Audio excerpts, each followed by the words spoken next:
पेड़ की डाल से लटका मिला कपल का शव। कानपुर शहर से करीब 40 किलोमीटर दूर पश्चिम में थाना बिल्हौर के तहत एक गांव है अलौलापुर। ज्ञान सिंह कमल इसी गांव के रहने वाले थे। उनके परिवार में पत्नी गीता कमल के अलावा 2 बेटे विकास, आकाश तथा 2 बेटियां शोभा व विभा थीं। ज्ञान सिंह कमल किसान थे। उनके पास 10 बीघा उपजाऊ भूमि थी, जिसमें अच्छी पैदावार होती थी। कृषि उपज से ही वह परिवार का भरण पोषण करते थे। ज्ञान सिंह का बेटा विकास अपने भाई बहनों में सबसे बड़ा था। इंटरमीडिएट पास करने के बाद उसने नौकरी पाने के लिए दौड़ धूप की, लेकिन जब नौकरी नहीं मिली तो वह पिता के कृषि कार्य में हाथ बटाने लगा। उसने ट्रैक्टर चलाना सीख लिया था। ट्रैक्टर से वह अपनी खेती तो करता ही था, दूसरे काम कर वह अतिरिक्त आमदनी भी करता था। विकास किसानी का काम जरूर करता था, लेकिन ठाट बाट से रहता था। ज्ञान सिंह के घर से चंद कदम दूर सुरेश कमल का घर था। उसके परिवार में पत्नी ममता के अलावा 2 बेटियां आरती, प्रीति तथा एक बेटा नंदू था।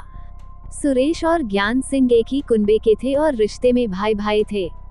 सुरेश भी किसान था। उसकी आर्थिक स्थिति कमजोर थी, लेकिन दोनों में खूब पत्ती थी। दोनों का एक दूसरे के घर आना जाना लगा रहता था और सुख दुख में एक दूसरे का साथ देते थे। दोनों परिवारों के बच्चों का बचपन भी साथ साथ खेलते बीता था। विकास को बचपन से ही चाचा सुरेश कमल की बेटी आरती से बहुत लगाव था। आरती भी विकास के साथ ज्यादा खेलती थी। दोनों के इस लगाव पर घर वालों ने कभी ध्यान नहीं दिया, क्योंकि बच्चे अक्सर इसी तरह खेलते हैं। बचपन के दिन गुजर जाने के बाद विकास और आरती ने जवानी की दहलीज पर कदम रखा तो उनके बीच का लगाव पहले की ही तरह बना रहा, लेकिन उनके नजरिए में बदलाव जरूर आ गया था। अब उनकी चंचलता खामोशी के साथ दूसरा मुकाम अख्तियार कर चुकी थी। उनके दिल में प्यार के बीज अंकुरित हो चुके थे, इसलिए अब जब भी उन्हें मौका मिलता वे प्यार भरी बातें करते। आरती की आंखों के सामने जब भी विकास होता वह उसी को देखा करती। उस पल उसके चेहरे पर जो खुशी होती थी, कोई भी देखकर भांप सकता था कि दोनों के बीच जरूर कुछ चल रहा है। विकास को भी उसका इस तरह से देखना भाता था, क्योंकि उसका दिल भी तो आरती के प्यार का मरीज था। दोनों की आंखों में एक दूसरे के लिए प्यार साफ झलकता था। वे इस बात को महसूस भी करते थे, लेकिन दिल की बात एक दूसरे से कह नहीं पा रहे थे। प्यार का किया इजहार। एक दिन विकास आरती के घर पहुंचा तो उस समय वह घर में अकेली थी। आरती को देखते ही उसका दिल तेजी से धड़क उठा। उसे लगा कि दिल की बात कहने का उसके लिए ये सबसे अच्छा मौका है। आरती उसे कमरे में बिठाकर फटाफट 2 कप चाय बना लाई। चाय की चुस्कियों के बीच दोनों बातें करने लगे। अचानक विकास गंभीर होकर बोला, आरती मुझे तुमसे एक बात कहनी है। कहो, क्या कहना चाहते हो? आरती भी गंभीर हो गई। आरती, मैं तुमसे प्यार करता हूँ। ये प्यार आज का नहीं, बरसों का है, जो आज किसी तरह हिम्मत जुटा कर कह पाया हूँ। ये आंखें सिर्फ तुम्हें देखना पसंद करती हैं। मैं तुम्हारे प्यार में इतना दीवाना हो चुका हूँ कि अगर तुमने मेरा प्यार स्वीकार नहीं किया तो मैं पागल हो जाऊंगा। आखिर विकास ने दिल की बात कह ही दी, जिसे सुनकर आरती का चेहरा शर्म से लाल हो गया, पलकें झुक गईं। होठों ने कुछ कहना चाहा, लेकिन जुबान ने साथ नहीं दिया। आरती की हालत देखकर विकास बोला, कुछ तो कहो आरती, क्या मैं तुमसे प्यार करने लायक नहीं हूँ? कहना जरूरी है क्या? तुम खुद को दीवाना कहते हो और मेरी आंखों में बसी चाहत को नहीं देख सकते। जो हाल तुम्हारा है वही मेरा भी है। मैंने भी तुम्हें बहुत पहले से दिल में बसा लिया है।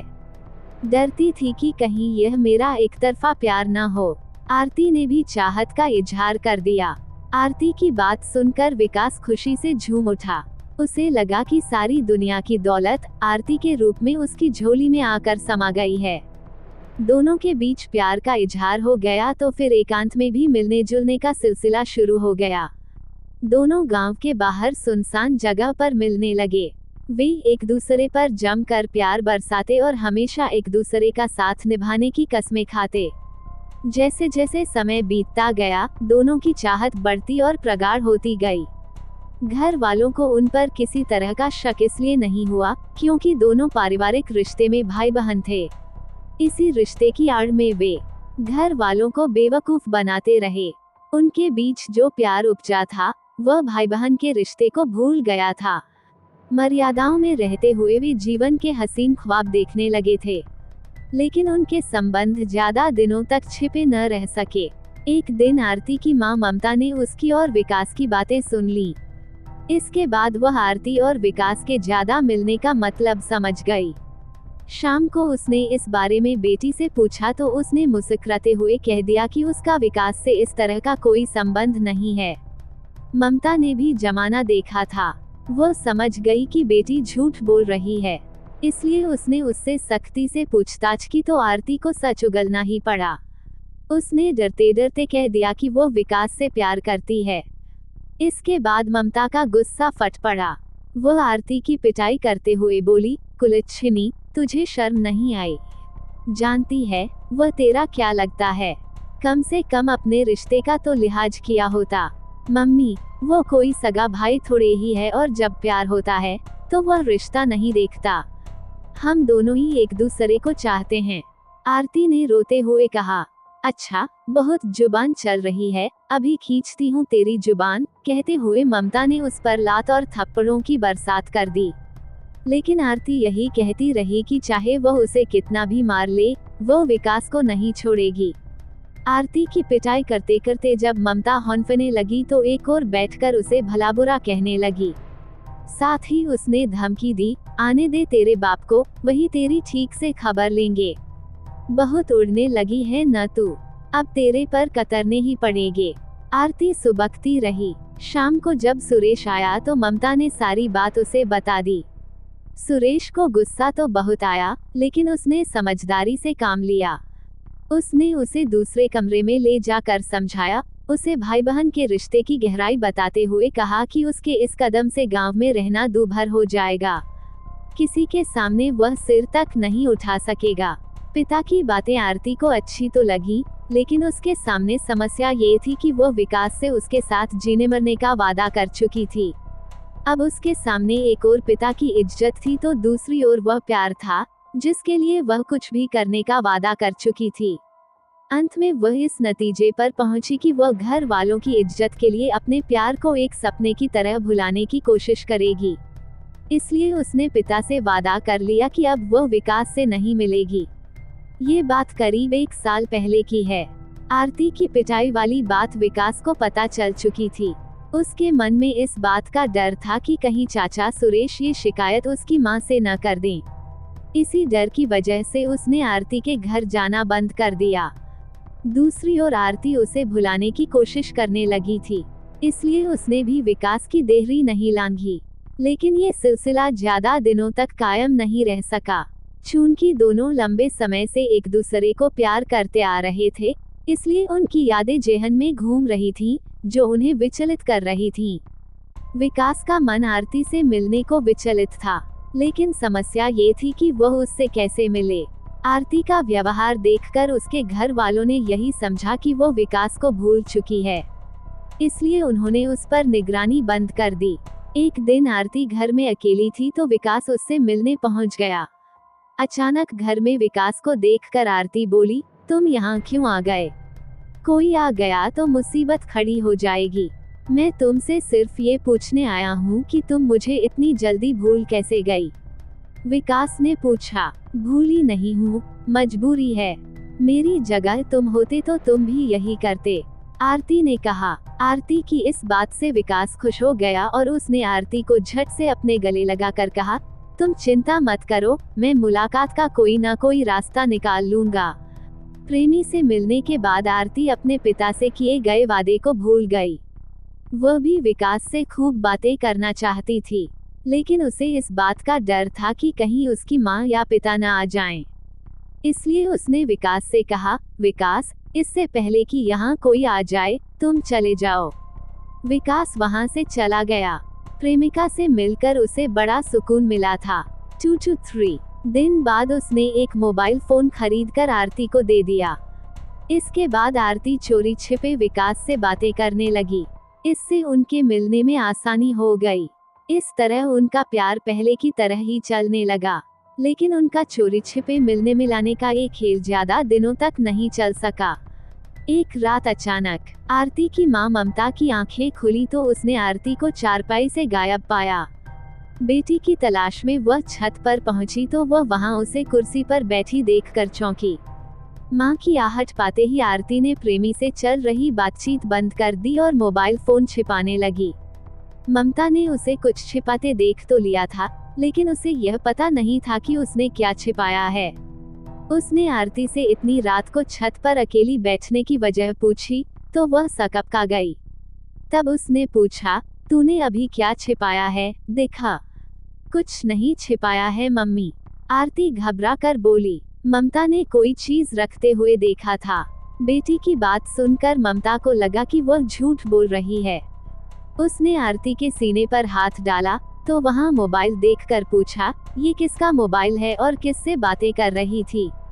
किसी से नहीं मम्मी, आरती सकपका कर बोली। बेटी के झूठ बोलने पर ममता समझ गई कि वो विकास से ही बातें कर रही थी। इसका मतलब वो जरूर हमारी आंखों में धूल झोंक कर उससे लगातार मिल रही है। ममता ने रात में हंगामा करना उचित नहीं समझा। सुबह उसने सारी सच्चाई पति को बता दी। सुरेश कमल समझ गया कि बेटी को कितना भी समझा ले, वो विकास से मिलना नहीं छोड़ेगी। इससे पहले कि समाज में उनकी बदनामी हो, उसने उसके हाथ पीले करने का फैसला कर लिया।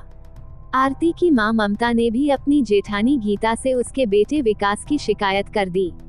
ममता की शिकायत पर गीता को बेटे पर बहुत गुस्सा आया। उसने ममता को भरोसा दिया कि वो विकास को समझाएगी। गीता ने विकास से इस बाबत बात की तो डरने के बजाय उसने बेबाक कह दिया कि वह आरती से प्यार करता है और शादी भी उसी से करेगा। विकास की दो टूक बात सुनकर गीता को आश्चर्य हुआ। तब गुस्से में उसने उसे 2-3 थप्पड़ जड़ दिए और बोली, तुझे अपनी बहन के साथ शादी करने की बात कहते हुए शर्म नहीं आई? लेकिन विकास अपनी जिद पर अड़ा रहा। मां के गुस्से का उस पर कोई असर न पड़ा। इधर सुरेश कमल अपनी इज्जत बचाने के लिए बेटी के लिए लड़का खोजने लगा तो आरती घबरा उठी।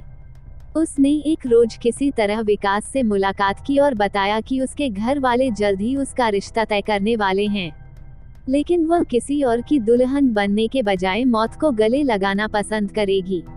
उसने जो वादा किया है वह जरूर निभाएगी। आरती की शादी की बात सुनकर विकास भी घबरा गया।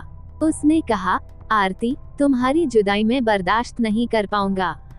फिर तो एक ही रास्ता बचा है। वह क्या? आरती ने पूछा। यही कि हम साथ जीने मरने का वादा पूरा करें। शायद तुम ठीक कहते हो विकास। इसके बाद दोनों ने एक साथ आत्महत्या करने का निश्चय किया। 3 जनवरी 2021 की रात 10 बजे जब घर के लोग सो गए, तब आरती ने विकास को फोन करके बात की। विकास ने उसे बताया कि वह घर से निकल रहा है। वह गांव के बाहर अनिल के बाग में उसका इंतजार करेगा। जितनी जल्दी हो सके आ जाए। आरती ने कमरे में सो रहे अपने माँ बाप पर एक नजर डाली। फिर चुपके से दरवाजे की कुंडी खोलकर घर के बाहर आ गई और तेज कदमों से अनिल के बाग की ओर चल पड़ी। कुछ देर बाद वह बगीचे में पहुंची तो आम के पेड़ के नीचे विकास उसका इंतजार कर रहा था। पेड़ के नीचे कुछ देर तक दोनों बातें करते रहे। उसके बाद विकास ने पेड़ की डाल में रस्सी बांधकर 2 फंदे बनाए। फिर एक फंदा गले में डालकर दोनों फांसी के फंदे पर झूल गए। इधर सुबह ममता की आंखें खुली तो आरती को चारपाई पर न पाकर उसका माथा ठनका। उसने घर बाहर आरती की खोज की लेकिन कुछ पता न चला। उसने सोचा कहीं विकास आरती को बहला फुसला कर भगा तो नहीं ले गया। वह विकास के घर जा पहुंची। विकास भी घर से गायब था।